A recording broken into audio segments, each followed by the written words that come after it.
Hello, bachcho. Let's read the question. The question says, when glaciers start melting, they start melting from the bottom. This is due to the fact that इस question को solve करने के लिए हम जो की concept use करेंगे, तो हम यहाँ पे लिख सकते हैं जो की कॉन्सेप्ट हमारा यूज होगा, पहले होगा हम बात करेंगे कि ग्लेशियर जो होता है वो एक्चुअली होता है क्या, ये जो जियोलॉजिकल फॉर्मेशन है हम उसके बारे में बात करेंगे. देन विल टॉक अबाउट कि कैसे हमारा जो मेल्टिंग पॉइंट होता है वो हमारा चेंज करता है अंडर वेरियस कंडीशंस. तो अंडर वेरियस कंडीशंस हमारा मेल्टिंग पॉइंट जो होता है एक गिवन मैटर का वो किस तरह से चेंज करता है, उसके बेसिस में हम डिफाइन करेंगे कि हमारा जो ग्लेशियर होता है वो हमेशा बॉटम से क्यों मेल्ट करता है. तो अगर हमारे पास ये रिवर बेड है, तो अगर हम एज्यूम करें कि ये हमारा रिवर का अपर सरफेस है, तो बेसिकली ये ग्लेशियर जो फॉर्म्ड होता है ना, they are basically formed in regions of colder temperature. तो रीजन्स जहाँ पे हमारा बहुत ही कोल्ड टेम्परेचर होता है वहाँ पर हमारा ग्लेशियर फॉर्म्ड होता है, क्योंकि हमारा टेम्परेचर बहुत ही कम होता है. इसके वजह से क्या होता है, हमारा जो रिवर का सरफेस होता है ना, जो ये बेड जो रिवर का अपर लेयर होता है उसके ऊपर ना एक थिन शीट ऑफ आइस ऐसे फॉर्म हो जाती है. तो ये हम क्या कहते हैं, एक थिन शीट ऑफ आइस. तो हम इसको लिख सकते हैं आइस शीट हमारा फॉर्म हो जाता है over the top layer of the flowing river, और इस आइस शीट को हम कहते हैं ग्लेशियर. तो इस ग्लेशियर का एक पर्टिकुलर पार्ट की एक सर्टेन पार्ट रिवर बेड के नीचे इसके लोअर सरफेस में रहता है, और कुछ पार्ट इसका हमारे अपर लेयर के बाहर की तरफ झांकता रहता है. तो ये हमारा अपर लेयर होता है ऑफ द ग्लेशियर. तो बेसिकली अगर हम इसको शॉर्टली डिफाइन करें तो ग्लेशियर एक सिंगल चंक ऑफ आइस होता है. तो हम यहाँ पे लिख सकते हैं it is a chunk of ice. तो ये कुछ इस तरह से कहीं कहीं पर, तो ये जो शेप होता है ग्लेशियर का वो बहुत ही वो बहुत ही इरेगुलर शेप होता है. कहीं कहीं पर हमारा जो मास होता है बहुत ज़्यादा बड़ा होता है. एक सिंगल कॉन्सेंट्रेटेड आइस चंक हो सकता है जो कि हम ग्लेशियर की तरह मान सकते हैं. तो अगर हम अज्यूम करें कि ये हमारा shape of a given glacier है, तो इसमें क्या होता है ना कि हमें पता है कि जो मेजर मास होता है ना वो हमारा कॉन्सेंट्रेटेड होता है towards the end, towards the lower. तो अगर हम ये हमारा बॉटम पार्ट है ना ग्लेशियर का, हमें पता है कि बॉटम पार्ट में हमारा जो प्रेशर होगा ना वो सबसे ज़्यादा होगा.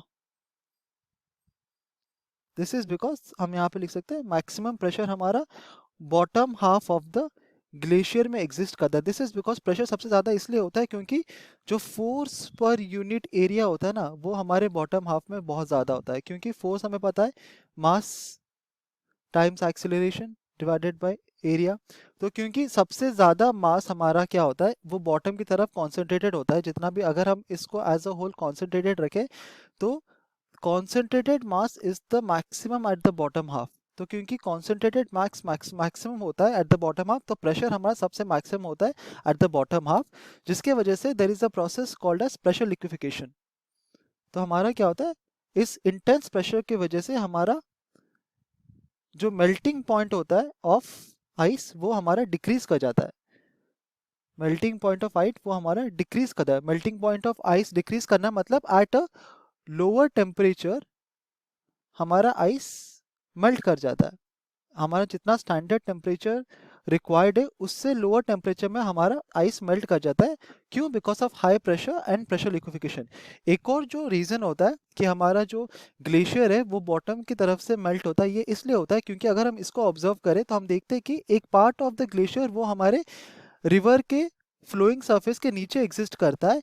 और अगर ये हमारा रिवर है, अगर हम एज्यूम करें कि before the formation of the glacier अगर ये उसका अपर सरफेस है, ठीक है, तो बिकॉज ये कोल्डर रीजन्स में क्या होता है ना कि जब ये हमारा आइस शीट इसके ऊपर फॉर्म्ड हो जाता है ना, तो ice being a bad conductor, हमें पता है कि आइस जो होता है वो एक बैड कंडक्टर होता है. बैड कंडक्टर का एक प्रॉपर्टी होता है कि ना ही वो हीट को अंदर आने देता है ना ही वो हीट को बाहर जाने देता है, जिसके वजह से ना हमारा जो bottom layer of the glacier होता है उस वो जो वाटर सरफेस के साथ कांटेक्ट में रहता है, वो ये जो वाटर सरफेस के कांटेक्ट में रहता है bottom part of the glacier, that is this water surface is actually warmer as compared to the air.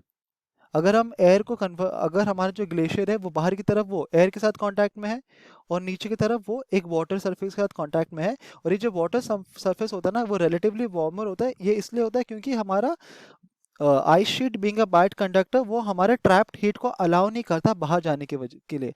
तो ये क्या होता है, ये वार्म वाटर, तो ये जो वार्म वाटर होता है ना, ये इसके अंदर घुस जाता है, इस ग्लेशियर सरफेस के अंदर घुस जाता है, उसको हम बोलते हैं क्रीप्ट इन करना। तो ये वार्म वाटर क्या करता है, वो हमारे ग्लेशियर के अंदर क्रीप इन हो जाता है, और जिसकी वजह से अगेन उसका मेल्टिंग पॉइंट कम हो जाता है, और हमारा ग्लेशियर होता है वो क्या करता है, it starts melting from the bottom.